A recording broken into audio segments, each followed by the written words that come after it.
Hello, എല്ലാവർക്കും രാജീസ് വേൾഡിലേക്ക് സ്വാഗതം. ഇന്ന് നമുക്ക് ഒരു മുട്ട റോസ്റ്റ് ഉണ്ടാക്കുന്നത് പെട്ടെന്ന് കുക്കറിൽ എങ്ങനെയാണെന്നൊന്ന് കണ്ടാലോ. അതിനായി ഞാനിവിടെ ഒരു മീഡിയം സൈസ് 4-5 സവാള നീളത്തിന് അരിഞ്ഞെടുക്കുന്നുണ്ട്. എപ്പോഴും നമ്മൾ ചിക്കൻ കറിക്കും മുട്ടക്കറിക്കൊക്കെ എടുക്കുമ്പോൾ സവാള എപ്പോഴും നീളത്തിന് തന്നെ അരിഞ്ഞെടുക്കണം. എന്നാൽ മാത്രമേ കറിക്ക് നല്ലൊരു കുറുകിയൊരു ഇത് കിട്ടത്തുള്ളൂ. അതിന് വേണ്ടിയിട്ടാണ് ഇങ്ങനെ നീളത്തിന് നമ്മൾ എപ്പോഴും അരിഞ്ഞെടുക്കുന്നത്. കുക്കർ അടുപ്പത്ത് വെച്ചിട്ട് അതിൽ വെളിച്ചെണ്ണ ഒഴിച്ച് കടുകും കറിവേപ്പിലയും ഇട്ട് പൊട്ടിച്ചതിന് ശേഷം ചതച്ച് വെച്ചേക്കുന്ന ഇഞ്ചിയും വെളുത്തുള്ളിയും ഇട്ട് നമ്മളൊന്ന് മൂപ്പിച്ചിട്ട് അതിലോട്ട് മുളക് പൊടി, മല്ലിപ്പൊടി, ഗരം മസാല. മുളക് പൊടി നമ്മുടെ എരിവിനനുസരിച്ച് എടുക്കുക. എടുക്കുന്നതിൻ്റെ അതേ ക്വാണ്ടിറ്റി തന്നെ മല്ലിപ്പൊടിയും എടുക്കാൻ ശ്രമിക്കുക. നമ്മൾ 1 സ്പൂൺ മുളക് പൊടി എടുക്കുമ്പോൾ 1 സ്പൂൺ മല്ലിപ്പൊടി എടുക്കുക. അതിൻ്റെ 1/2 സ്പൂൺ ഗരം മസാലപ്പൊടി. അങ്ങനെയാണ് അളവ് എന്ന് പറയുന്നത്, ഞാൻ എടുക്കുന്ന മുട്ട റോസ്റ്റിൻ്റെ അളവെന്ന് പറയുന്നത്. അപ്പോൾ അതും കൂടെ ഈ എണ്ണയിലോട്ടിട്ട് ഒന്ന് നന്നായിട്ട് മൂപ്പിച്ചെടുക്കണം. മൂപ്പിച്ചെടുത്തതിന് ശേഷം നമ്മൾ അരിഞ്ഞു വെച്ചിരിക്കുന്ന സവാളയും കൂടെ ചേർത്ത് നന്നായിട്ട് ഇളക്കി യോജിപ്പിക്കുക. ഈ ഇളക്കി യോജിപ്പിച്ചതിന് ശേഷം ഇതിൽ നമ്മൾ കുറച്ച് വെള്ളം, ഞാൻ വെള്ളം ഒഴിക്കുന്ന അളവ് ഞാൻ നിങ്ങൾക്ക് കാണിച്ചു തരാം. അത്രയും മാത്രം വെള്ളം ഒഴിച്ചാൽ മാത്രം മതി. അല്ലെങ്കിൽ എന്താണെന്ന് വെച്ചാൽ ഇതങ്ങ് വെള്ളമായി പോകും. ഈ ഉള്ളിൽ കുറച്ച് വെള്ളം ഉണ്ടാകും, അതും കൂടെ ആകുമ്പം വെള്ളം കൂടിപ്പോവും.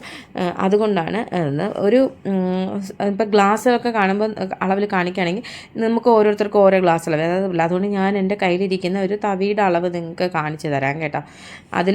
ആ ഒരു അളവിനുള്ള വെള്ളം മാത്രം ഉപയോഗിച്ചാൽ മതി. പിന്നെ ഈ നമ്മൾ ഇതിൽ മഞ്ഞപ്പൊടിയും ഉപ്പും കൂടെ ചേർത്ത് നന്നായിട്ട് ഇളക്കി യോജിപ്പിക്കണം. ഇളക്കി യോജിപ്പിച്ചതിന് ശേഷം ഞാൻ ആ ഒരു തവി വെള്ളവും കൂടെ ഒഴിച്ച് നന്നായി കുക്കർ അടച്ച് വെച്ച് ഒരു 3 വിസിൽ ഏൽപ്പിച്ചാൽ മാത്രം മതി കേട്ടോ. അപ്പോഴേക്കും നമ്മുടെ കറി റെഡിയായി കഴിഞ്ഞിട്ടുണ്ടാകും. പിന്നെ നമുക്ക് അതൊരു ചീൻചട്ടിയിലോട്ട് മാറ്റി മുട്ടയും കൂടെ ചേർത്ത് ഇളക്കി കഴിഞ്ഞ് കഴിഞ്ഞാൽ നമ്മുടെ മുട്ട റോസ്റ്റ് അവിടെ റെഡിയായി.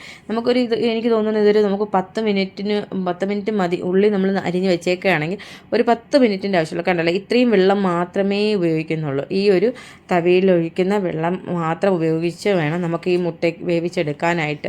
ഇത് കരിഞ്ഞു പോകത്തൊന്നുമില്ല. കണ്ടോ, ആ വടിയിലുള്ള ഒരു കുറച്ച് വെള്ളം അത്രേൻ്റെ ഇതിൻ്റെ ആവശ്യമുള്ളൂ. അത് വെന്ത് വന്നോളും.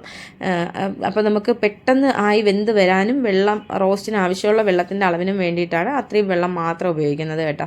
ഞാൻ മുന്നേ ഒരു മുട്ടക്കറി ഉണ്ടാക്കുന്ന വീഡിയോ ഇട്ടിട്ടുണ്ടായിരുന്നു, അതും കുക്കറിൽ തന്നെയാണ്. അത് കറിയായിട്ട് എടുക്കുന്നത് കൊണ്ട് അതിൽ കുറച്ച് നമ്മൾ തേങ്ങാപ്പാലോ പശുമ്പാലോ ചേർത്താണ് ആ കറി എടുക്കുന്നത്. അത് കറിയായിട്ടാണ്. ഇത് റോസ്റ്റായിട്ട് കണ്ടല്ലോ. ഇതിന് തണുക്കുമ്പോൾ കുറച്ചുകൂടി നല്ല കട്ടിയായിട്ട് കിട്ടും കേട്ടോ. ഇത് നല്ല ടേസ്റ്റുമാണ്. നമുക്ക് വേണമെങ്കിൽ കുറച്ച് മല്ലിയിലൂടെ ചേർത്ത് ഉപയോഗിക്കാം. എൻ്റെ കയ്യിലൊന്നും മല്ലിയില ഇല്ലാത്തതുകൊണ്ട് ഞാൻ ഇട്ടില്ല. അപ്പോൾ നിങ്ങൾ ഉണ്ടാക്കുമ്പോൾ മല്ലിയിലയും കൂടെ ചേർത്ത് ഉപയോഗിക്കണേ, നല്ല ടേസ്റ്റാണ് കേട്ടോ. നിങ്ങൾ ഒരിക്കലെങ്കിലും ഇതൊന്ന് ഉണ്ടാക്കി നോക്കണേ. പിന്നെ എൻ്റെ ചാനൽ ആദ്യമായി കാണുന്ന എല്ലാവരും ഒന്ന് ലൈക്കും സബ്സ്ക്രൈബും ചെയ്യണേ പ്ലീസ്. എല്ലാവരും ഉണ്ടാക്കിയിട്ട് അഭിപ്രായം കമൻറ്റ് ബോക്സിൽ ഇടണേ.